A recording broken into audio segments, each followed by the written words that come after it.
जय श्री राम, जय श्री बालाजी की। हर हर महादेव। भक्तों, आप सबको भली भांति ज्ञात है कि सावन का पावन महीना चल रहा है। सावन के इस पावन महीने पर सभी भक्त भोलेनाथ की तहे दिल से, इच्छा से, तन मन धन से सेवा करने में व्यस्त हैं। लोग कावड़ों से भोलेनाथ का महाअभिषेक कर रहे हैं। क्या आप जानते हैं कि जिन कावड़ों से हम भोलेनाथ का अभिषेक करते हैं, उससे प्रसन्न होकर भोलेनाथ, जो कि हमारी सारी मनोकामनाएं पूर्ण करने का सामर्थ्य रखते हैं, हमें आशीर्वाद प्रदान करते हैं। परंतु भक्तों, क्या आप इस बात से भी अवगत हैं कि जो पूजा पाठ हम भोलेनाथ की इस सावन महीने में करते हैं, उसमें कुछ छोटी सी 2 चीजें और जोड़ दी जाए तो हमें हमारे मन की मनोकामना प्राप्त करने में या मन की मनोकामना पूर्ण होने में अधिक समय नहीं लगेगा। भोलेनाथ सिर्फ वह 2 कार्य अत्यधिक करने से आपकी मनोकामना तुरंत पूरी करते हैं। भक्तों, जो बात मैं आपको बता रहा हूँ, ये मैं सिर्फ ऐसे ही नहीं कह रहा हूँ, इसको आजमाया जा चुका है। धाम से जुड़े कई व्यक्तियों ने इस कार्य को किया और उनके जीवन में जो बदलाव आए, उनकी मनोकामना जिस तरह से पूरी हुई, वह सुनने और देखने योग्य है। किसी व्यक्ति ने बताया कि उनके मन की इच्छा भोलेनाथ ने एक ही दिन में पूरी कर दी। जिस कार्य को करने में उन्होंने कई महीनों लगा दिए व्यक्ति विशेष ने, वह इच्छा भोलेनाथ ने सिर्फ एक ही बारी के अंदर पूरी कर दी। ऐसा मैं सिर्फ कह नहीं रहा हूँ, आपको विश्वास भी दिलाता हूँ कि अगर मेरे द्वारा बताए गए तरीके से इस सावन में आपने भोलेनाथ की सेवा पूजा की, तो आपके मन की जो भी इच्छा है भोलेनाथ उसे अवश्य पूरा करेंगे। इस वीडियो में हम जानेंगे वे 2 तरीके जिसको करने मात्र से हमारे मन की मनोकामनाएं भोले बाबा पूरा कर देते हैं। आइए बात करते हैं वह पहला उपाय जो हमें इस सावन में करना चाहिए।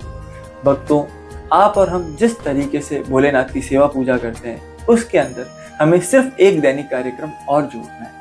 हर सोमवार को शिव जी का अभिषेक कीजिए, शिव जी के ऊपर जल चढ़ाइए, दूध चढ़ाइए, जो भी आपकी इच्छा रहती है वे चढ़ाइए। फूल, पुष्प, पत्ते, जो भी आपका मन हो वे सब आप चढ़ाइए। चढ़ाने के पश्चात एक जल का लोटा अवश्य शिव जी के ऊपर श्री राम जप का अवश्य चढ़ाइए। जब आप राम नाम जप करते हुए शिव जी के ऊपर वह जल चढ़ाते हैं, तो भोलेनाथ को वह जल गंगा जल से भी अधिक प्रिय होता है और उस जल को चढ़ाने का आपको अनेक फायदे होते हैं।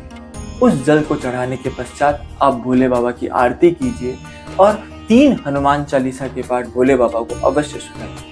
यह कार्य करने से आपकी मनोकामना शीघ्र अतिशीघ्र भोलेनाथ पूरा करते हैं। इसी का एक और उपाय अगर मैं आपको बताऊं, तो वह यह है कि इस सावन के पावन महीने में आप 1 अध्याय रामचरितमानस का प्रत्येक दिन भोलेनाथ जी के मंदिर में जाकर अवश्य सुनाएं। श्री रामचरितमानस के सबसे बड़े रसिया या श्रोता अगर कोई है तो वे भोलेनाथ। श्री भोलेनाथ जी को रामचरितमानस इतनी प्रिय है कि वे अपने सभी कामों में सबसे प्रथम अगर किसी कार्य को मानते हैं तो वे राम कथा को सुनने को मानते हैं। अगर आप शिव जी को रामचरितमानस का 1 अध्याय प्रत्येक दिन सुनाएंगे, तो भोले बाबा उससे प्रसन्न होकर आपको आपकी मनोकामना पूर्ण होने का आशीर्वाद तो अवश्य देंगे। साथ ही साथ वे आपको वह आशीर्वाद देंगे जिसके बारे में बताए जाने के लिए जिह्वा के पास शब्द नहीं रहते। भोले बाबा अपने प्रिय की कथा सुनकर आपको वे सब देंगे जिसकी आपने कामना की है। मेरा विश्वास कीजिए, जिस तरीके से मैंने आपको बताया, इस तरीके से अगर आप भोलेनाथ की इस सावन मास में सेवा पूजा करते हैं, तो भोलेनाथ का आशीर्वाद व कृपा दृष्टि आपको अवश्य प्राप्त होगी। मेरे द्वारा बताया गया तरीका ना केवल सुनाया हुआ है बल्कि आजमाया हुआ भी है और इसके परिणाम हमने अनेक लोगों के मुख से अनेक तरह से सुने हैं और मेरा विश्वास है कि यह करने के पश्चात आपके जीवन में जो बदलाव आएगा वह भी बहुत ही अच्छा होगा। जय श्री राम, जय श्री बालाजी।